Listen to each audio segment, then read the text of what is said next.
This is a Fox News Alert. More breaking news tonight. Fox News has, in fact, confirmed a report from the Daily Caller that the left-wing gunman who targeted Republicans earlier this week, in fact, had a list containing GOP congressmen that was found also tonight for months. Yes, the person that has been leading the Destroy Trump tinfoil hat, black helicopter conspiracy theories, Rachel Maddow, would fan the flames of the Trump-Russia collusion narrative. Watch this.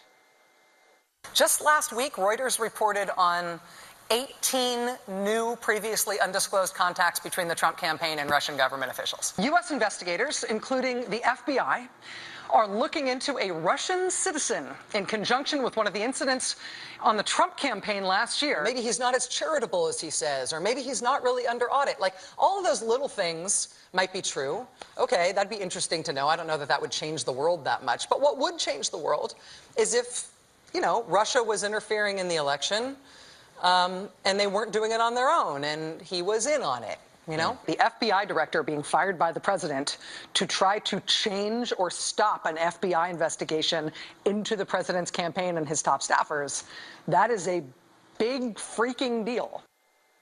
Big freaking deal, not true.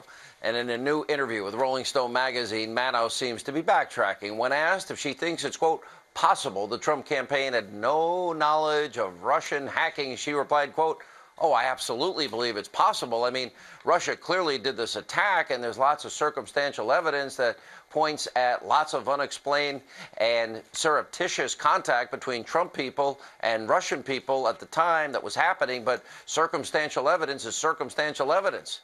This is a serious thing that needs to be chased down to the end. Here was the reaction. The host of Michelle Malkin Investigates, Michelle Malkin. Even Chris Matthews, after Comey testified, said it's dead. This has gone on for nearly 11 months. What's your reaction to what she says now after all that bad reporting? Yeah, well, I think that Rachel Maddow must be Reynolds Wrap's #1 consumer, because the tinfoil hat consumption there is like through the roof. But it's not going to convince conspiracy theorists like her to stop. Her #1 goal is to bash and obstruct the Trump administration. It has been from day one, and they're going to beat that dead horse until they can't do it anymore. So, look, I think it's especially ironic, too, Sean, that this interview that she gave that you quoted from was in Rolling Stone magazine, which apparently is billing her on its front cover as the most trusted name in news. Could there be a bigger joke from the fake, right? The fake she actually news thinks she's a purveyors at reporter, Rolling too. Stone? Yes, right, exactly. And it's like, we've talked about this so many times, Sean. You and I are always transparent about what our biases are, what our ideology is, what our perspective is. We put it all on the table, and what we ask people to do is do their own homework and verify and confirm their own facts. But, you know, anybody can commit journalism. The fact is that there are double standards of the likes of Rolling Stone, which, of course, was founded by Jan Wenner, one of the Democrat Party's biggest donors. It is a propaganda machine for the Democratic Party, just as Rachel Maddow is. Yeah, well, and the thing is, they've done this for months and months.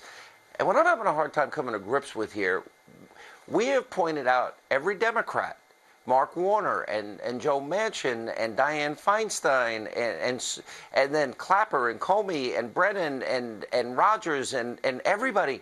No evidence of collusion. But yet they still keep going with the innuendo. And it's gone on for months and months and months. How do they get away with basically lying?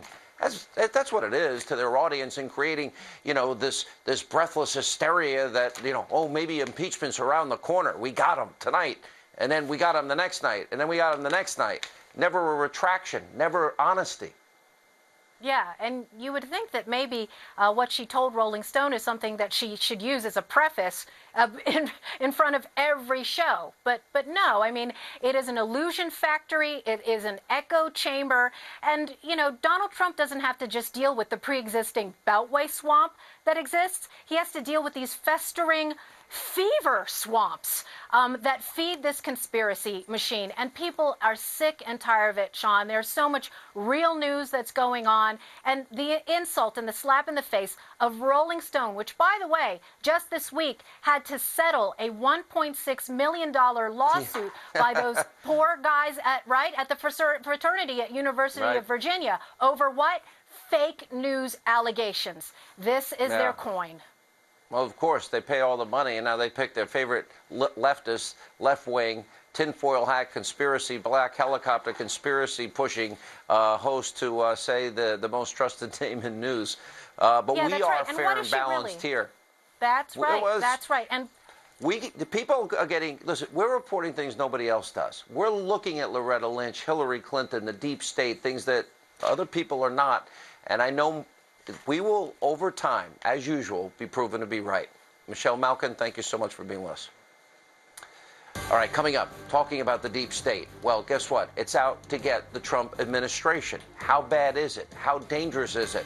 Mike Myers on the left, Matt Schlapp on the right will react. And also, more breaking news tonight. Look at Twitter. If I were shot and killed tomorrow, half of Twitter would explode in applause and excitement. This is the world we live in now.